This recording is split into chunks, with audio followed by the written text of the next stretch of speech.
Okay, here's a quick pop quiz on geography and touristy stuff. What's the biggest city in Italy? Did you say Rome? Then you got it right. Rome has a population of over 2 million people. And what would you say is the current population of Venice? Well, that's a tricky one to know by heart. But to answer correctly, in 2022, it was a little over 258,000 people. Now, what if I told you that for 80% of them, the Venice they live in isn't the tourist and historical one with all the canals? It's rather the other side of town. If you know someone who's traveled to Venice before, they may have sent you a postcard with an image of a gondola in a canal. I bet you never imagined that Venice could also just look like this, just a regular old Italian city. As tourists, we have a strong misconception about what Venice is. We think the real Venice is what we see in the movies. Well, I hate to be the one to pop your illusion, but there's more to Venice than straight canals and old bridges. Here are the boundaries of the real Venice. Probably the postcards you get only picture this bit of the city called Centro Storico, or Historical Center. But the city also includes the mainland, called Terra Firma, where most Venetians live today. The interesting thing to look at is how the number of people living in the historical center has decreased over the years. From then on, the number started to reduce more with each passing year. Today, only 50,000 people can afford to live there. To understand that, let's travel back in time for a moment.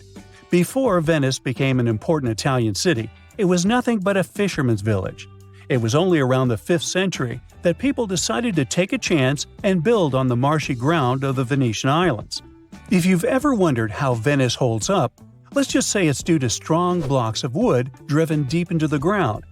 As it turns out, you need oxygen and water to ruin wood, and in marshy soils, there isn't much oxygen, so the buildings were safe. It was during the Middle Ages that Venice became one of the world's most important maritime empires. You might remember that's where Marco Polo, the famous merchant and explorer, came from. The city was extremely well located, right in the Adriatic Sea, and had access to huge commercial empires of the time, like the city of Constantinople. At that time, the most prestigious jobs you can get were like the ones Marco Polo had, anything related to long-distance trading. Since then, Venice consists of 118 islands, and some say there are around 400 bridges in the city. Quick question here, can you name at least 2 of the most famous Venetian islands? Let's start with Burano. The island of Burano is famous for its lace-making and its super colorful landscape. FYI, Burano is also home to a less famous leaning tower than the one in Pisa. It's called the Tower of Burano. And then there's the island of Murano. They are famous for their products of fine glass. You can find anything from huge vases to water glasses, jewelry, and so on. They're quite exquisite, but also super expensive. But you know what they say, time changes everything. In the 20th century, Venice was no longer the trading hub it once was. Its economic power was failing seriously, so the city decided to invest in something else, its historical value. And the best way they found how to do that was through preservation. Let's face it, if you're a tourist who enjoys history, you would jump at the opportunity of visiting a UNESCO heritage site, wouldn't you? Initially, this was rather good for the city. But the thing is, as tourism in Venice skyrocketed, the old dynamics of the city started to change to keep up with the intense tourism. Truth is, in our day and age, lots of tourists rather buy small and cheap souvenirs than invest their money in expensive manufactured goods, such as the classic Murano glasses. The traditional Venetian stores that were open hundreds of years ago just didn't have the economic power to compete with new stores that opened to cater specifically for tourists. And then, what happened next is something we often call falling down the rabbit hole. Because, as it turned out, tourists attracted more tourists, and Venice lost control over it. The maximum sustainable number of tourists in Venice would be around 22,500 people per day.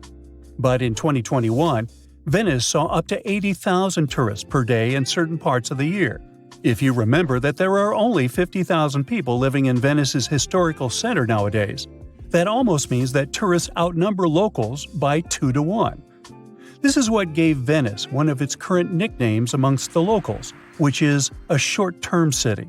I mean, if you live in a touristy city such as New York City or Paris, you'd be sure to avoid the parts of the city that are more touristy. But in Venice, that's difficult, since we're talking about several small islands. Whether you want it or not, the city is constantly packed. Locals started to complain that things such as getting a table at a restaurant or crossing an important square, such as Piazza San Marco, would take hours.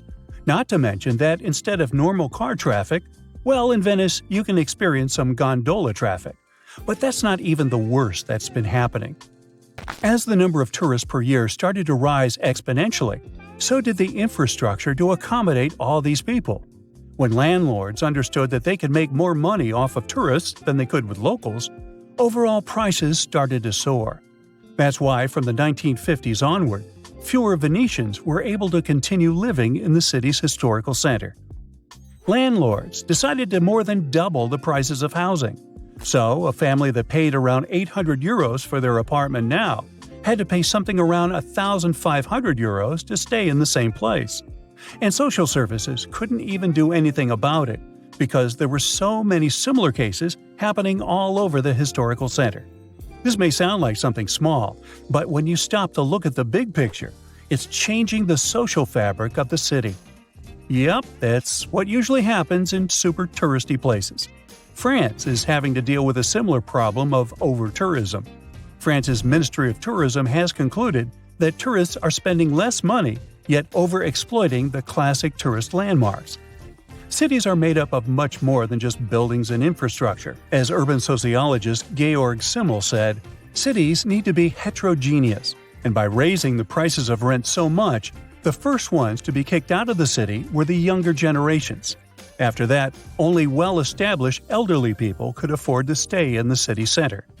Things started getting so out of hand in Venice's historical center that UNESCO itself threatened to put the city on its list of heritage sites in danger of severe damage. That's tough, huh? The city is still trying to find ways to mitigate the effects of tourism. The first thing they did was to ban those huge cruise ships from stopping in the city's historical area. Oh, and the city produced a tourism fee.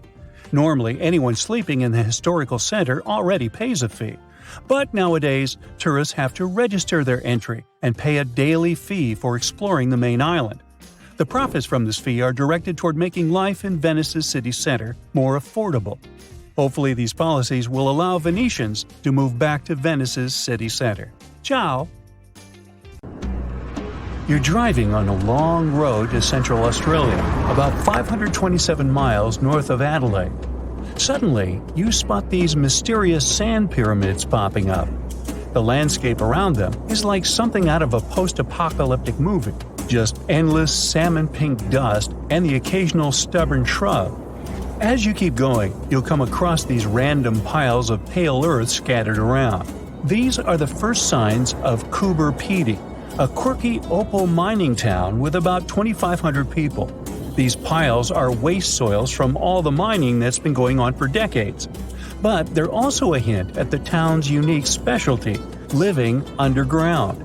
According to estimates, 60 to 80% of the population here lives in homes carved into the rock. Imagine walking through these neighborhoods, and all you see are these ventilation shafts sticking out and heaps of soil near the entrances. When winter rolls around, this underground lifestyle might seem a bit eccentric. But on a scorching summer's day, it all makes perfect sense. The temperature in Coober Pedy can reach 126 degrees Fahrenheit. It's so hot that birds have been known to fall from the sky, and people have to store their electronics in fridges.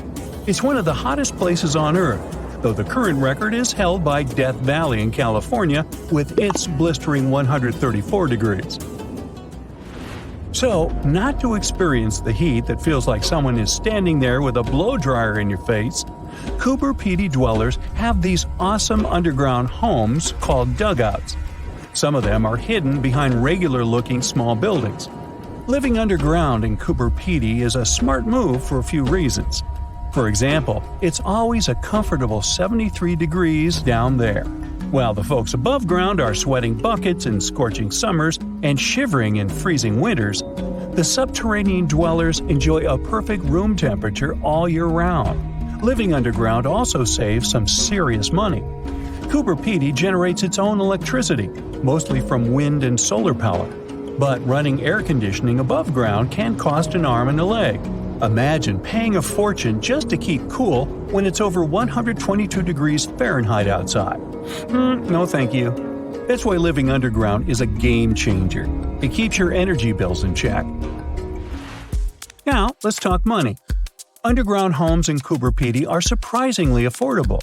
In a recent auction, you could snag a 3-bedroom house for around $40,000 Australian, which is about $26,000 in the US.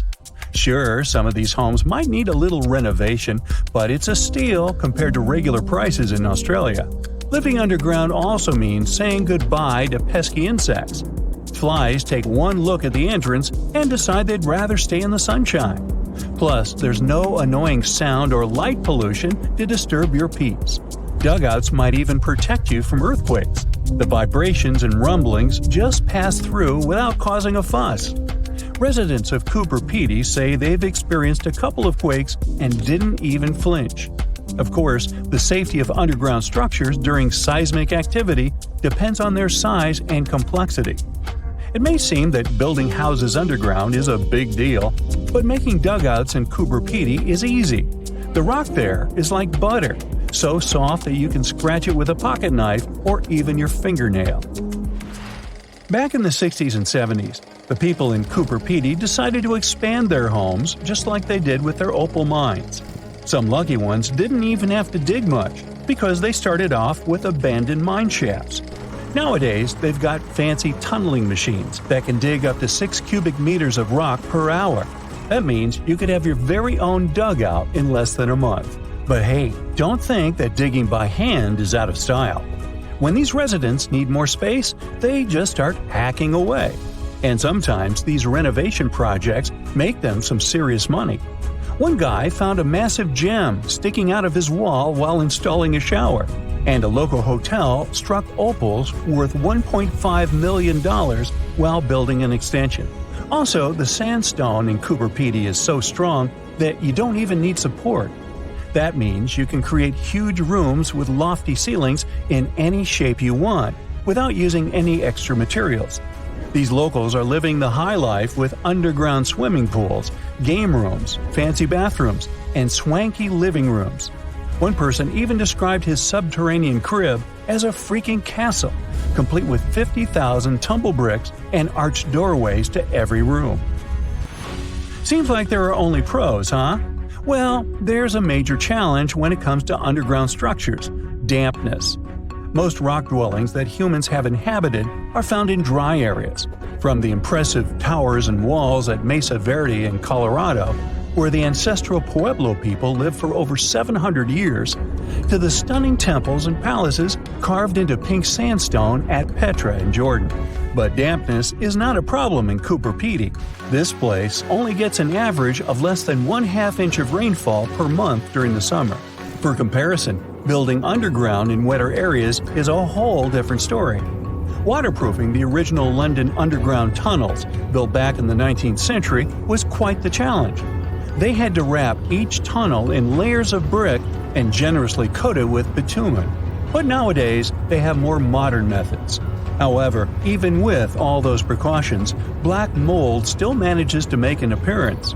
And it's not just the London tunnels. Basements, bunkers, and car parks in high rainfall areas around the world suffer from the same issue. Coober Pedy instead is sitting on 164 feet of porous sandstone. So, even underground, it's bone dry. To make their lives more comfortable, the locals do add ventilation shafts to ensure enough oxygen supply and let moisture escape from indoor activities. But these are often very simple pipes sticking out of the ceiling. If you ever visit Coober Pedy but don't want to stay underground, well, there are still options on the surface for you. And if you want to check out some of the locals' dugouts, keep in mind that these Coober Pedy residents are super private. So you'll only find out about their amazing digs if you get invited over for dinner. This town isn't the only cool underground settlement out there. People have been going underground to escape crazy climates for ages. We're talking way back to our ancestors in South Africa. who dropped their tools in a cave 2 million years ago. And even those Neanderthals in France were making mysterious piles of stalagmites during an ice age 176,000 years ago. Even chimpanzees knows what's up. They chill in caverns to beat the scorching heat in Senegal. You know Cappadocia, this place in Turkey all Insta-bloggers love to visit? Back in 1963, a man was doing some renovations in his basement when his poultry kept disappearing. Turns out they were sneaking into a hole he accidentally opened. Curiosity got the best of him, so he followed them in. And this guy stumbled upon a secret passageway, a steep underground path that led to a massive maze of niches and corridors. Welcome to the lost city of Derinkuyu. Derinkuyu is just one of many underground cities in the area, believed to have been built around the 8th century BCE. It was inhabited for ages and served as an emergency shelter for up to 20,000 people during times of invasion. This place had everything: ventilation shafts, wells, stables, churches, and even warehouses. Like in Cooper Pedy, living underground helped the locals deal with the crazy climate swings, scorching summers and freezing winters. While outside temperatures could go from below zero to above 86 degrees Fahrenheit, underground it's a comfortable 55. Even today, these man-made caves in Cappadocia are famous for their natural cooling powers. They're designed to keep things cool without using a ton of energy. They're now being used to store massive amounts of produce, like potatoes, lemons, and cabbage. These underground wonders are so popular that they're building even more of them. Hey, pack your bags.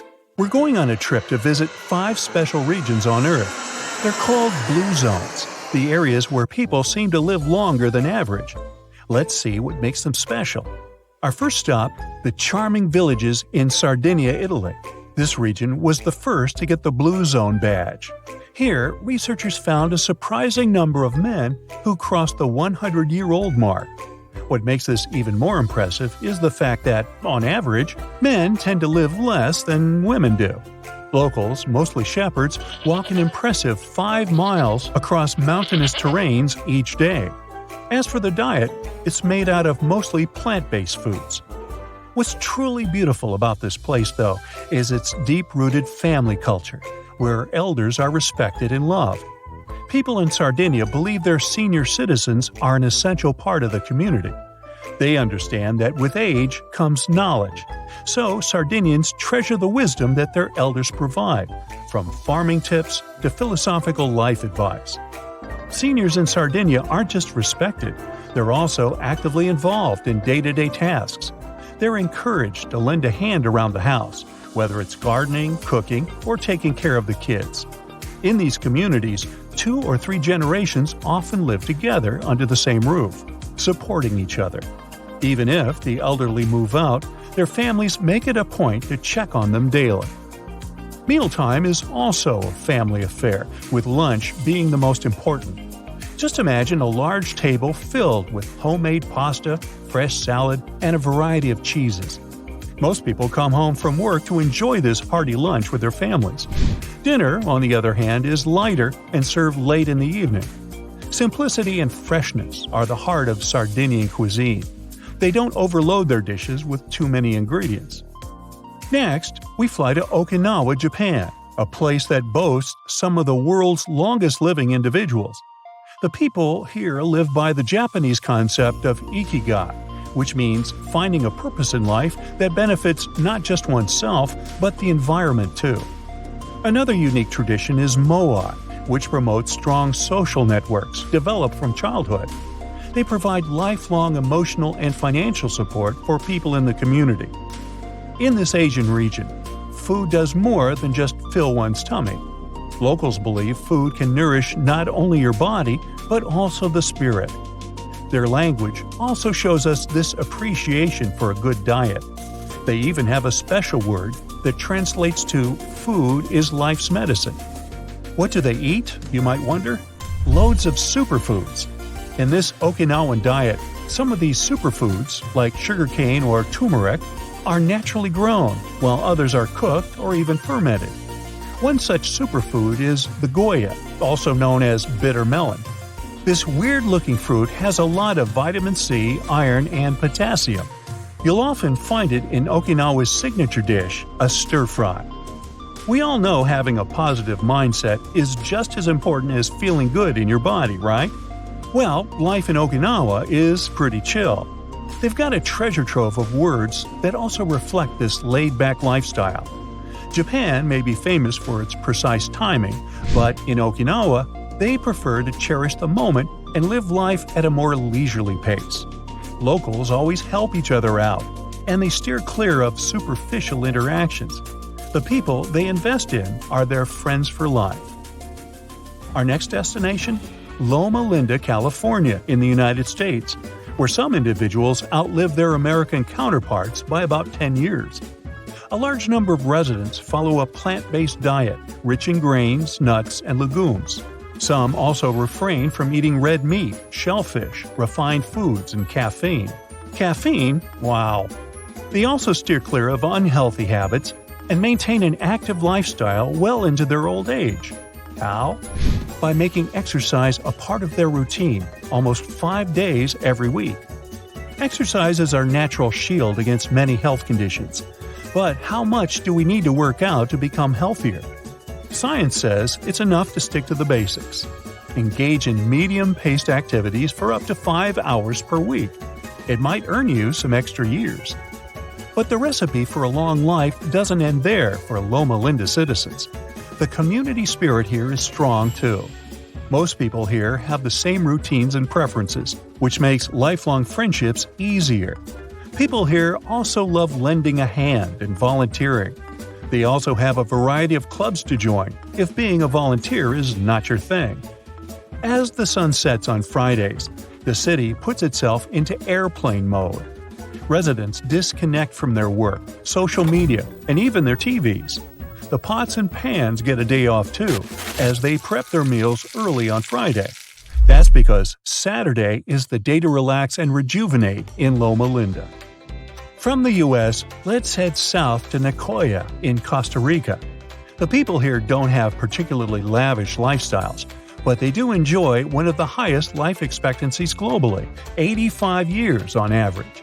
By comparison, the current global life expectancy is just a bit over 73 years. Their secret lies in their spiritual practices, close-knit families, and a unique plan de vida, or life plan, that gives locals a sense of purpose. Plus, they eat healthy, unprocessed foods, drink calcium-rich hard water, and stay active through regular walks. One fascinating piece of evidence about people living in Nicoya comes from a molecular biologist. For starters, he had great conditions to perform his research on longevity there. That's because the Costa Rican authorities had an abundance of rigorously collected data spanning several decades. This goldmine of information painted a detailed picture of these people and their lives. The biologist believes he discovered an additional contributor to this amazing longevity. It has to do with little structures in the human bodies called telomeres.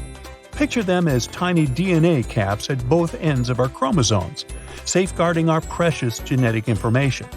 Every time cells multiply and divide, these DNA caps are at risk of damage. Telomeres act like a protective bumper, preventing our genes from getting damaged. Interestingly, the lifespan of a cell is tied to these telomeres. As the protective caps wear out, the cell eventually fades away. So, stronger telomeres mean the cell can live longer. The biologists dug deeper into this aspect by studying the length of these protective caps in Nicoyan DNA. The findings did not disappoint. Nicoyans turned out to have incredible telomeres. Of course, this doesn't mean these people are immune to stress. However, if you add their unique social structure and community, it helps them handle challenges better. Finally, we arrive in Ikaria, Greece, a place where locals also have a high chance of celebrating their 90th birthdays. Ikarians live active lives thanks to the mountainous terrain, and they foster strong social connections within their small communities. Their food habits align with the Mediterranean diet. It's packed with fruits and vegetables. Spiritual practices also influence many people to fast regularly. They even have an afternoon nap tradition that seems to help lower stress levels. Acarians are known to be self-sufficient. Many are shepherds, farmers, fishermen, business owners, and artisans. They take care of their own land and have gardens flourishing with organic produce. Even the younger Acarians are brought in to learn the trade. They begin to cultivate the earth and look after household animals during their teenage years. They see it as a way to preserve and honor their cultural heritage, rather than viewing it as a chore. If you're planning to visit a local shop, don't be surprised if it only swings its door open at 6 p.m. Likely, the owner woke up a mere 3 hours earlier. Of course, tourism on this beautiful island has nudged a little change. So, you might find some necessary places like mini grocery stores welcoming customers from as early as 10 a.m. Yet, the soul of this place isn't swayed too much by outsiders, so keep your expectations low. According to the United Nations, India became the most populous country in the world in 2023. Can you guess where the United States of America stands in that rating? It's number 3.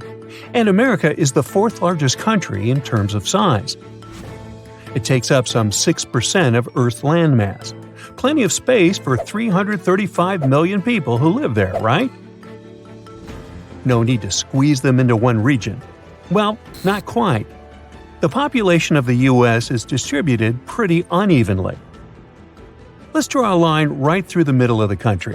It'll run from North Dakota in the north to Texas in the south. Once you input census data and do some math, astounding figures appear. 80% of the U.S. population lives east of the imaginary line. The remaining 20% live to the west.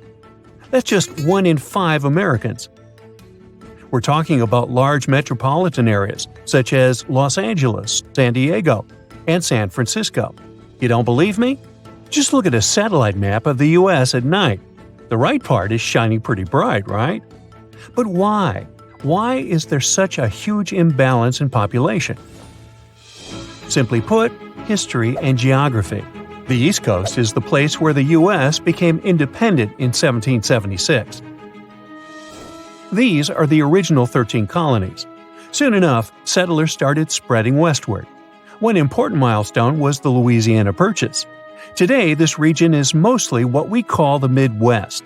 The area aligns nicely with the Mississippi watershed. Yup, this means plenty of fertile soil ideal for agriculture. But does this automatically mean a spike in population?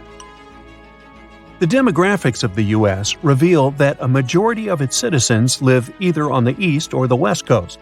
This leaves a large patch of land in the middle of the country virtually empty. People know it as America's underpopulated belt. The area stretches from the Canadian border in the north to Mexico in the south. The total surface area of this strip of land is 350,000 square miles. That's twice the size of California. One massive piece of land. In fact, this narrow strip accounts for 12% of the contiguous United States. That's the U.S. without Alaska and Hawaii. The belt runs north to south through 7 states, but its population makes up only 1% of the total number of people living in the United States. Now, this doesn't mean that the area is completely empty. It's still home to just over 3 million people. That's roughly the population of the island country of Jamaica. But there is room here for many more residents. Let's take the example of Nigeria. Its total land area is slightly bigger than the sparsely inhabited belt in America. But Nigeria's population is a huge 206 million people. This makes it the 7th most populated country on the planet. Impressive, right? But why isn't the American Midwest living up to its potential? Well, time for one last history lesson. I've already mentioned how the United States expanded from the East Coast to the West Coast. This doesn't mean that the West was lagging too far behind. Take, for example, the cities of San Francisco and Los Angeles. They were incorporated in 1850. That's just 13 years after Chicago. The following year, Portland, Oregon became incorporated. You get the picture. And then, in 1869, the United States completed building its first transcontinental railroad. In terms of transport, the country was unified. There is no historical reason strong enough to explain why so few people live in the center of the country. So now it's time for some interesting geography. If you look at the physical map of the United States, you'll notice that this belt lies in the Great Plains. As the name suggests, the area is flat, which should be ideal for large settlements. Well, not really. East of this region, there is a huge patch of the color brown. It's covered by mountains. But not just any mountains. These are the Rockies. The range is around 76 million years old. It has several peaks over 14,000 feet. And most of the Rockies are national parks, a vast nature reserve. But most importantly, the range plays a vital role in the region's climate. Ever heard of the rain shadow effect? Let me explain. Wet weather systems form over the Pacific Ocean. Then they travel east, where they meet the Rockies. Now the air has to go up over the mountains. This is where it cools down and condenses. The final result? A lot of rain and snow for the people living on or west of the range. And just a few drops east of it. When air from the Pacific finally reaches the Great Plains, it doesn't contain much moisture anymore. In fact, the weather system starts taking up moisture from the surrounding landscape. This creates an arid climate east of the Rocky Mountains. That's the exact location of the belt where so few Americans live. It's one of the driest parts of the country. So when settlers came in the 19th century, they were like, nah, I'll just continue west. Plus, there was the gold rush in California they were heading for. The climate in this part of the plains isn't great for agriculture, and huge fluctuations in air temperature don't help either. In a single day, temperatures can drop from 70 to 30 degrees Fahrenheit. These sudden changes in outside temperature are harmful to human health. It's like stepping inside an air-conditioned room on a sizzling summer day. Not a pleasant feeling. Southern California has a similarly dry climate, yet close to 40 million people live there. This makes California the most populous U.S. state. Their secret? A vast network of irrigation canals and aqueducts, plus a share of water from the Colorado River. Summers in the Great Plains get very hot, while winters are extremely cold. The reason behind these wild weather patterns are polar winds. They get a piggyback ride along the ridges of the Rockies and then rapidly descend into the plains. A winter day in Wyoming, for example, can start pleasantly warm, but later in the afternoon, the temperature can easily drop below zero. You just wouldn't know how to dress, and you probably wouldn't want to relocate here. That's what 99% of Americans think too. Humans like to feel comfortable, so we choose to live in temperate climate zones. Places that are either too cold or too hot don't have a large population. Just look at the driest inhabited continent. You've guessed it correctly, it's Australia. Nearly 70% of the country is either arid or semi-arid. That's a subtle way of saying that it's a desert. That's why Australians are huddled in coastal areas. 90% of them live in big cities, such as Sydney, Melbourne, and Perth. The only exception is the capital, Canberra. They build it inland close to a water source. But Australia's interior is sparsely populated. Just like in the States, there is only one major town in an area the size of 12 Lake Michigans. A huge shout-out to the residents of Alice Springs. They truly live in an oasis. And what about places with a temperate climate, like Europe? The population is evenly distributed here, right? Well, yes and no, depending on the country. In Germany, 77% of people live in urban areas. They have plenty of major cities to choose from. Berlin, Hamburg, Munich, and Cologne all have over 1 million residents. But let's look at neighboring France. How many cities with a population over 1 million can you name? Okay, Paris, definitely. It has over 12 million residents in the metropolitan area. But now comes the staggering fact. The next two cities on the list have a population of barely 2 million, respectively. Can you notice the huge imbalance? This is the case in most large European countries. In Greece, for example, 35% of the population lives in the capital, Athens. So, the largely underpopulated center of the United States is not a unique example. America is the land of opportunities, but chances of finding a better life are greater in large cities. The country's top 100 metropolitan areas account for at least 3/4 of the nation's GDP, and most of them are located on the east and the west coast. There are no cities with over 1 million residents in America's underpopulated belt. In August 1914, the British Imperial Trans-Antarctic Expedition left England on a ship named Endurance. Their leader was Ernest Shackleton, and their goal was to cross the Antarctic continent and set up a base on the Weddell seacoast. By December, the crew of 27 men and 69 dogs, and a tomcat, had reached the island of South Georgia. They were sailing through the pack ice, but on January 18th, a fierce gale pressed it to the land, trapping the Endurance with no way to go back or forward. They decided to set up camp and huddle together, waiting for the cold to thaw. The ice was slowly taking them away with every passing day. Shackleton kept it cool in front of the crew, but he knew they couldn't go like this forever. As the ice swallowed their ship like a hungry monster, the crew salvaged whatever they could, tossing overboard anything that weighed them down. Books, clothes, tools, they even had to bid farewell to their keepsakes. At first, they thought they could strut their way to safety, but their plans got snowed under when they barely made it 7.5 miles in 7 days.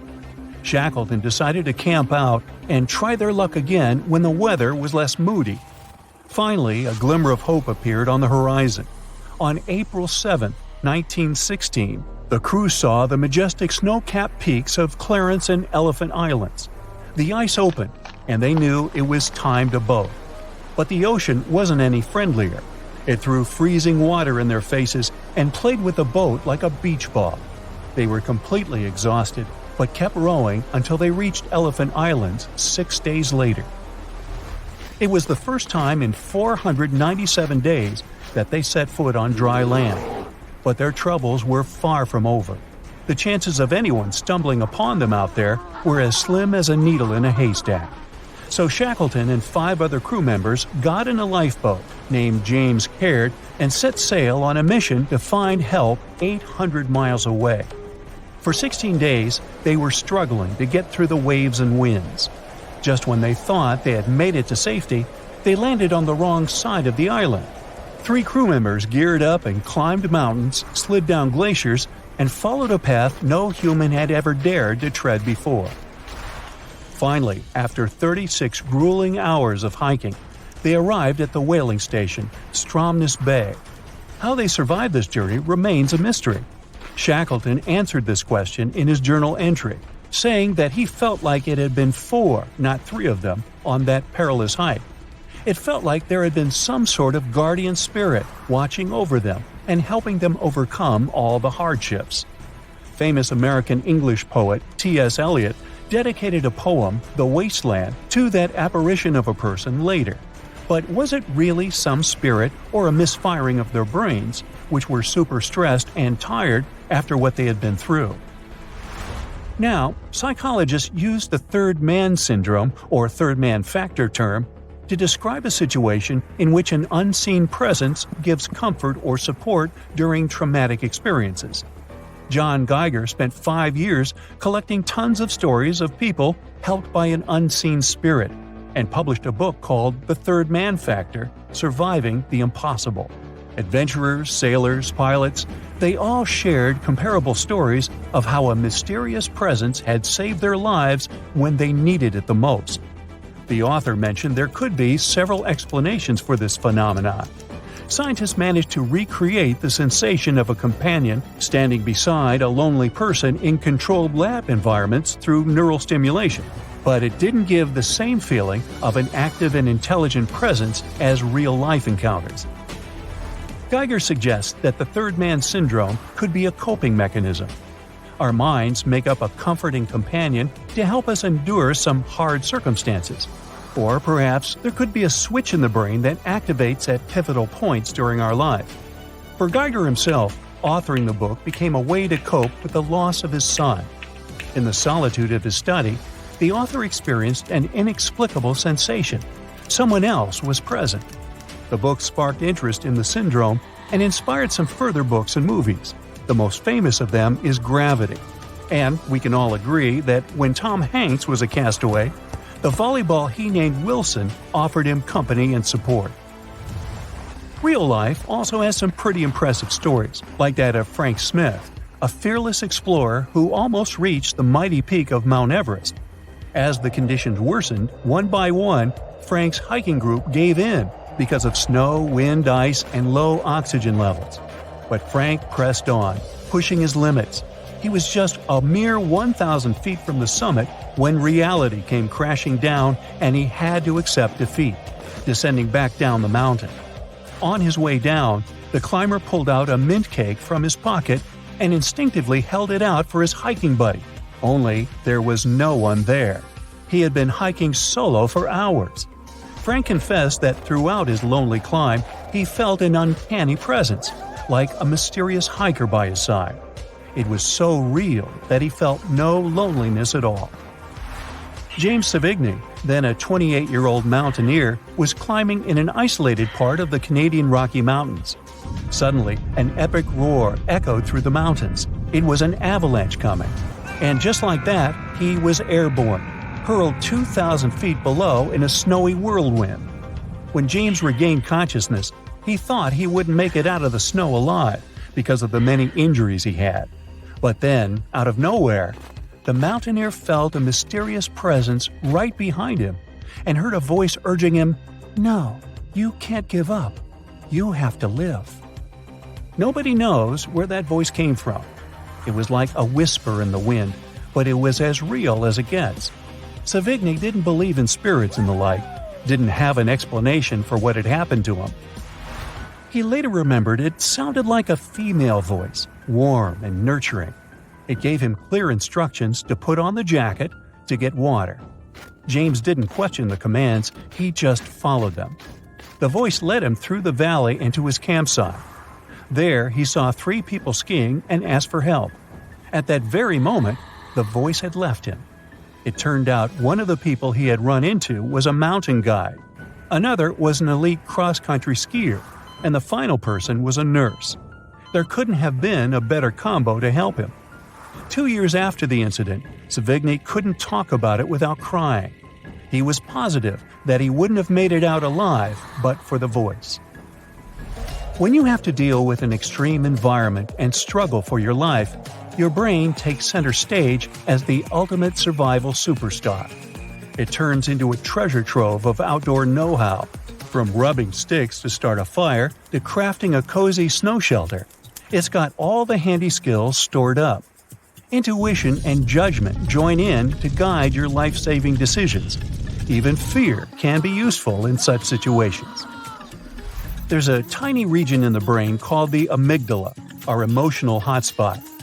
Whenever it spots something that stands out, like a human face showing emotion, it kicks into high gear. Imagine you're face-to-face with a predator, like a lion on the prowl. Your amygdala activates all the necessary functions, and before you know it, your body's in full alert mode. Pupils dilate, bronchi open up, breathing races, heart pumps like crazy, and blood pressure spikes. The hippocampus and prefrontal cortex work behind the scenes to analyze the situation and decide if it's a real danger or just a friendly zoo lion. They process all the context and calm down our amygdala's fear response. When the risk is real, fear gets your full attention on the situation. It becomes your own personal Zen master, guiding you into the here and now. All those distractions fade away, and you're fully tuned in to the present moment.